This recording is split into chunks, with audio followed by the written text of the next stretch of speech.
Most people who get lost, freeze, or get hurt on a trail don't die because of bad luck. They die because of one small mistake, repeated, that nobody corrected before leaving the house.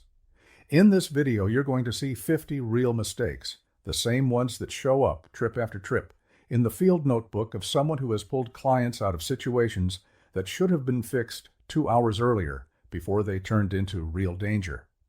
Some of these will look obvious. Others are going to bother you because you've probably made one of them in the last week.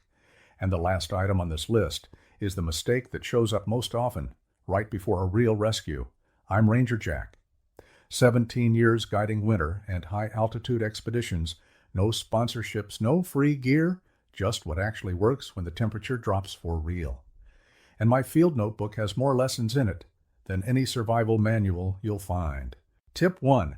Checking the general weather forecast for the nearest town and thinking you're covered. The town's forecast is not the mountain's forecast. At altitude, temperature drops much faster and wind behaves completely differently within a few hours. That means the day that looked stable on the app can turn into a real wind event above the tree line with almost no warning. Before you go, check the forecast by elevation, not the generic one for the closest town. A forecast that says partly cloudy, mild in the valley, can mean sustained wind and near freezing wind chill a few thousand feet higher up. Tip 2. Leaving without telling anyone your exact route. People think, someone knows I went hiking is enough. It isn't. That means if something goes wrong, nobody knows exactly where to start looking. Leave written details with someone you trust. Trail name, entry point, expected return time. That's not paranoid guide talk. That's the difference between a rescue that takes 2 hours and one that takes 2 days. Write it down somewhere physical, not just a text message that might sit unread. Tip 3. Packing only for the weather you expect. That means if temperature drops more than forecast, and it does often, you have zero margin. Always pack one more layer of insulation than seems necessary at the moment you're loading the pack. It weighs almost nothing in the bag and matters a lot when the wind turns at night. That extra layer isn't about comfort yet, it's your real safety margin when temperature drops without warning and there's no store to buy a jacket from out there. Tip 4. Breaking in new gear directly on the trail. New boots, new stove, new sleeping bag. Everything looks great in the store, under good lighting, with no weight on your back. That means you only discover the real problem once you're far from the car, with no way to swap anything out. Test everything ahead of time. Sleep a night in the backyard, cook a meal at home, walk a few miles in the boots first. Tip 5. Calculating trail time only by the distance on the map. That means completely ignoring elevation gain, which is what actually wears people down and slows them. 10 flat miles has nothing to do with 10 miles of steady climbing. Plan your pace around elevation gain, not the ruler on the map. As a rough baseline, add real time for every 1,000 feet of climbing, not just for every extra mile. Tip 6. Not setting a fixed turnaround time before you leave home. That means the decision to turn back gets made in the moment, tired, under time pressure, exactly when people make their worst calls of the whole trip. Set that time at home with a clear head and treat it as non-negotiable, not a suggestion. In practice, that means when the clock hits that time, you turn around, even if the summit looks 5 minutes away, because 5 minutes going up is almost never 5 minutes coming down. That was before you even set foot on the trail. Now comes the mistake that shows up more than any other in my field notebook year after year. Tip 7. Relying only on your phone's GPS to navigate. Batteries die in the cold, signal drops in a canyon, screens crack from a simple fall.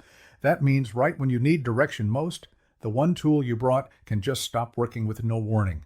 Carry a physical map and compass, and actually know how to use both before you ever need them for real. A dead phone in a dry bag is not a navigation plan, it's a paperweight. Tip 8. Not memorizing or recording what the trailhead actually looks like. That means if you need to backtrack a different way, or guide a rescue team over the phone, you can't describe where you are. Photograph the sign, memorize clear visual landmarks, mark coordinates before you start walking. Tip 9. Continuing to walk even when you feel unsure about the path. This is, without exaggeration, the mistake that shows up most in my field notebook. Someone senses something is wrong but keeps walking, hoping the trail starts making sense again further ahead. That means every extra step increases the distance back to the last confirmed point on the map. The moment you feel doubt, stop and go back to the last point you were sure of. That instinct in your gut telling you something's off is almost always right, and it's cheaper to listen to it early than late. Tip 10. Not checking your position at every trail junction. That means one small mistake at a fork becomes a big mistake 3 miles later. Once it's harder to correct without wasting time and energy. Check the map or compass every time the trail splits, even when the right path looks completely obvious. The obvious path is exactly what fools people because it looks right until the exact point it stops being right. Tip 11. Following an animal trail or a social trail, thinking it's the official marked route. That means you can drift off the real trail without noticing, especially in open terrain or low brush. Learn to recognize official markers for that region, color, shape, spacing, before trusting any path that just looks like a trail. Animal trails often lead exactly where you don't want to go, toward water, toward brush, away from any real route out. Tip 12. Hiking near dusk without knowing the exact sunset time for that day and location. That means daylight can run out well before you reach where you planned, forcing you to navigate in the dark without preparing for it. Know the exact time in advance and keep a generous safety margin, not a tight one. Tip 13. Ignoring the terrain itself as a reference and relying only on signage. That means in any stretch without clear markers, you completely lose your sense of location. Learn to read drainages, ridgelines, and valleys. The terrain doesn't disappear when the sign does. An experienced guide reads the shape of the mountain long before needing any signage at all. If you got this far thinking you already know how to navigate well, the next block is where most people trust the tent and the sleeping bag way too much and pay for it in the middle of the night. Tip 14. Camping in the lowest point of the terrain because it feels more sheltered from wind. That means sleeping exactly where cold air pools overnight, creating a cold pocket that the tent can't fix. Choose slightly higher, well-drained ground, away from valley bottoms and depressions. You can often feel the difference just by standing in a spot at dusk. If it feels noticeably colder than ground 20 feet higher, that's your answer. Tip 15. Sleeping without insulation under your body and trusting the sleeping bag alone. That means your own body weight compresses the bottom insulation and cold ground pulls heat directly out of you, even with an expensive bag on top. Bottom insulation matters just as much as the bag itself, and most people completely overlook that detail. Tip 16. Blindly trusting the temperature rating printed on a sleeping bag's tag. I learned this one the hard way. On a winter expedition I was guiding, a client's sleeping bag was rated for conditions well below what we were actually facing that night, and he trusted the tag like it was a guarantee. He nearly spent the night genuinely cold in a situation that only didn't become a real emergency because the team caught it in time and reacted fast. That means the rating on the tag should be treated as a survival limit, never a promise of comfort. Tip 17. Zipping the tent completely shut, hoping to trap more heat inside. That means condensation building up inside the fabric all night, and you wake up with everything damp, including the sleeping bag that was supposed to stay dry. Keep ventilation open even in serious cold. That's exactly what keeps insulation dry and functional.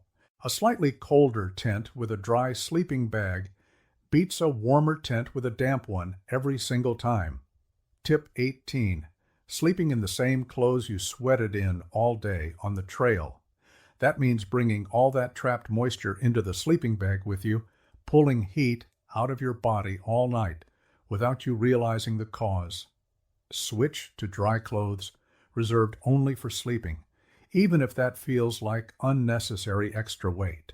That small extra weight is exactly what separates a warm night from shivering inside your own bag. Tip 19.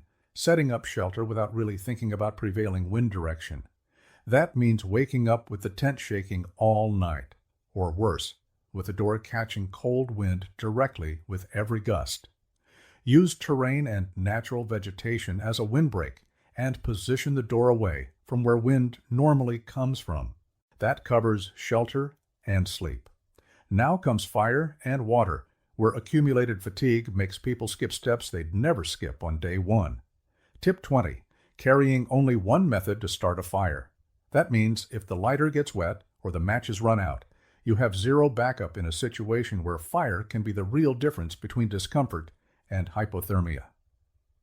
Carry at least 2 completely independent fire-starting methods stored in different places in your pack. If both are in the same pocket and that pocket gets soaked, you've lost both at once. Tip 21. Assuming wood that looks dry on the outside will catch easily right after rain. That means wasting precious time and matches trying to light something that's still wet inside.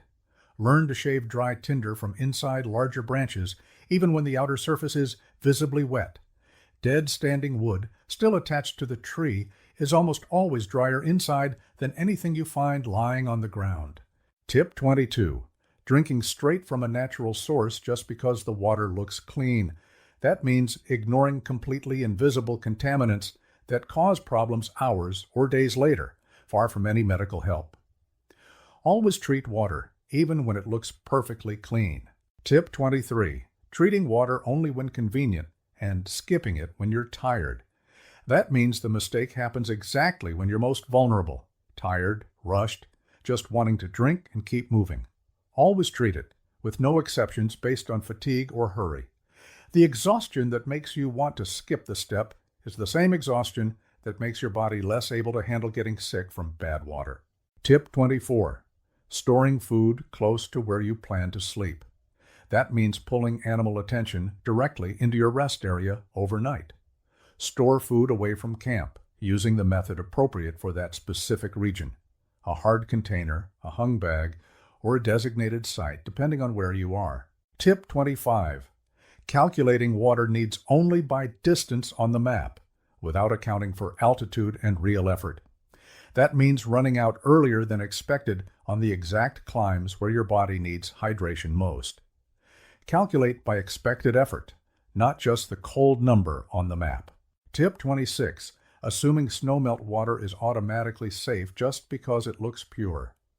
That means ignoring contamination that exists even at altitude from sources you can't see from where you're standing. Treat that water exactly like you'd treat any other natural source, no matter how remote or untouched the snowfield looks. Tip 27. Waiting until water almost runs out before looking for where to refill. That means making navigation decisions under pressure just to find water in time.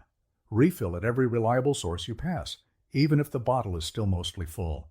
Now comes the part that shows up more in my field notebook than anything else. Real cold, and how people simply don't notice they're already at risk. Tip 28. Wearing cotton as a base layer just because it's comfortable. That means the moment it gets wet, from sweat or rain, cotton stops insulating entirely and actively pulls heat from your body. Always use synthetic or wool, never cotton, as a base layer in any cold condition. Tip 29. Not recognizing the early signs of hypothermia in yourself. That means continuing to walk while your own judgment is already seriously compromised without realizing it clearly. Uncontrollable shivering, loss of coordination, confused speech, these are exactly the signs you need to notice before deciding for yourself becomes nearly impossible. By the time you can't feel how cold you are, you're already past the point of trusting your own judgment. Tip 30. Not recognizing hypothermia in someone else in your group. On a January expedition I guided, 3 different clients showed the exact same pattern the same night. They went quiet, stopped complaining about the cold, started fumbling simple tasks they'd handled easily hours before. That means a person won't always tell you outright that they're in trouble. Sometimes they just stop seeming like themselves. Watch behavior, not just complaints. Tip 31. Underestimating wind's real effect on perceived temperature. That means a temperature that seems tolerable on paper becomes genuinely dangerous once wind is strong and constant. Wind chill lowers effective temperature much faster than most people expect before they feel it on their skin. A simple windbreak often matters more than an extra layer of insulation. Tip 32. Staying in wet clothing instead of changing as soon as possible. That means continuously losing body heat, even in weather that doesn't look extreme at first glance. Wet clothing accelerates heat loss even at relatively mild temperatures. Tip 33. Ignoring the clear moment when turning back becomes necessary. That means continuing forward even after conditions have already shown the signal to stop. The turnaround time you set at home exists exactly for this moment. Treat it as non-negotiable, never as a suggestion. Nobody regrets turning back safely. Plenty of people regret not turning back at all. Tip 34. Not adjusting clothing layers between effort and rest.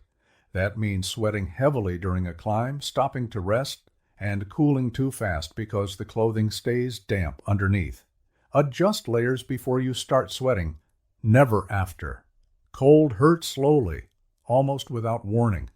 The next block is about what hurts fast, all at once. Tip 35. Leaving without a first aid kit or carrying one without really knowing how to use it. That means having the right supplies in hand and not knowing how to apply them exactly when it matters most. Carry the kit and master the few skills that actually make a difference: stopping bleeding, splinting a sprain, treating a blister before it becomes an open wound. Tip 36.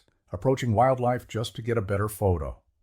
That means turning what could be a safe encounter into an unnecessary risk. Keep your distance even when an animal looks calm. Calm doesn't mean predictable. The photo is not worth the 10 feet you'd need to close to get it. Tip 37. Storing food or strong-smelling items too close to camp. That means significantly increasing the odds of a wildlife encounter exactly at night, when you're least prepared to react. The same storage discipline applies to the whole group, not just one person. Tip 38. Misjudging footing on wet rock or loose gravel. I once watched a client badly hurt an ankle on exactly the part of the trail that looked easiest, a rock that looked solid and wasn't. That means visual confidence fools people far more than the technically hard section ever does. Test your footing before committing full weight, especially on wet rock. Tip 39. Splitting up the group without agreeing on a clear meeting point and time first. That means if someone falls behind or gets separated, nobody knows exactly where to start looking. Never split from the group without that clear agreement in place first, even if the separation feels quick and low risk. Tip 40. Ignoring a small injury early in the trip, assuming it'll heal on its own. That means a simple blister becomes an open wound, and a minor ankle ache becomes a real sprain a few miles later.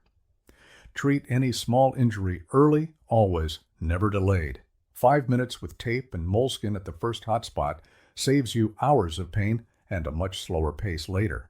Tip 41. Not knowing, before you leave, what the real evacuation options or emergency contacts are for that specific region. That means wasting precious time figuring that out in the middle of an actual emergency. Check cell coverage, the nearest rescue points, and relevant contacts before you ever leave the house.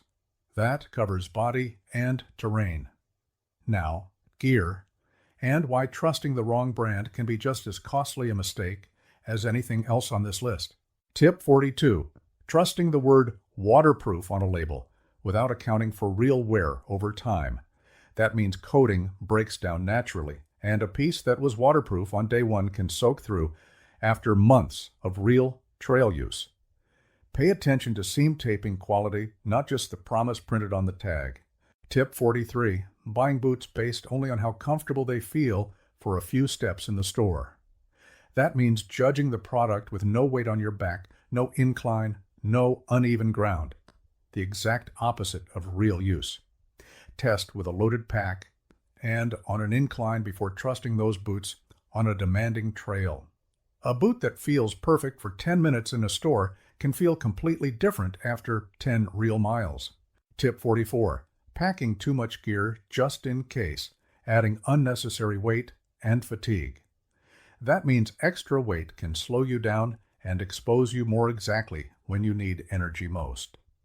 Gear for the likely scenario of that specific trip, not for every scenario theoretically possible. A lighter, smarter pack keeps you faster and less exposed than a heavy one full of things you'll never touch. Tip 45. Ignoring pack fit entirely, especially the hip belt. That means the entire load falls on your shoulders instead of transferring to your hips, and that wears you out far faster than most people realize while walking. Adjust this before you leave, not halfway through the trail already tired. Tip 46. Not inspecting gear before every new trip, just because it worked fine last time. That means missing a worn strap, a dried out seal, or a weakened zipper before it fails at the worst possible moment. I don't take sponsorship money from any gear brand. I have zero reason to defend a bad product, and that's exactly why I trust a 5-minute honest inspection far more than any label. Run your hands over every strap, every seam, every zipper, the same way you'd check a used car before buying it. That's gear. Now the part that actually decides whether everything else works at all. Your own head. Tip 47. Letting ego make the call, pushing to finish the trail even as conditions clearly worsen. That means treating turning back as personal failure, when it's actually the hardest and most correct call in this activity. Turning back isn't quitting, it's reading the situation honestly. Every experienced guide I respect has a story about the summit they walked away from, and none of them regret it. Tip 48. Panicking instead of stopping to assess. That means making fast, wrong decisions exactly when you needed clarity most. Stop, sit, breathe, assess, always in that order, before any action. Tip 49. Assuming years of experience make you immune to mistakes. That means relaxing on exactly the details experience should have taught you to respect more, not less. Experienced people still get hurt the moment they stop taking conditions seriously. I've seen that up close more than once with people who genuinely knew what they were doing. Tip 50, the last and the most important. Not reviewing the small mistakes after a trip ends well, even with close calls along the way. That means repeating the exact same mistake next time because it was never actually corrected. You just got lucky that time. Every small mistake I've ever seen on a trail, mine or a client's, is logged in my field notebook, because the mistake that almost got you today is the exact same one that will get you for real next time if nobody pays attention to it first. Getting lucky and getting good are two very different things, and only one of them keeps happening on purpose. Before any trip, there's a quick checklist I run through with every new client, and you can use it on your own before leaving home. Navigation. Physical map, compass, memorized or photographed trailhead, written route left with someone you trust. Shelter and sleep. Insulation placed under your body, real tent ventilation, dry clothes reserved for sleeping, and a sleeping bag rating always treated as a survival limit, never a comfort promise. Fire and water. At least 2 independent fire starting methods, water treated with 0 exceptions based on fatigue, food stored appropriately for that specific region.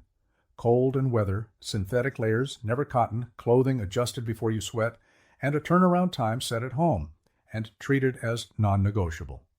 Real risk, a first aid kit you actually know how to use, distance kept from any wildlife, and footing tested before full weight on wet terrain. And finally, mindset. A genuine willingness to turn back before conditions make that decision for you. No single item on this list guarantees a safe trip on its own. It's the combination of all of them, repeated on every trip out, that separates the people who come back with a good story from the ones who become a rescue statistic. Print it, save it, whatever works, but actually run through it before you leave. Not from memory, half awake at 5 in the morning while you're loading the car. Now I want to hear from you. Comment below. Which of these 50 mistakes have you made, or almost made, on a real trail? What was the condition? Cold, rain, bad terrain, fatigue? And what would you do differently today if you could go back to that exact moment? I read the comments, and honestly, some of them have already ended up as entries in my own field notebook. If there's a mistake that nearly cost you and it didn't make this list, drop it below. It might be exactly the next video.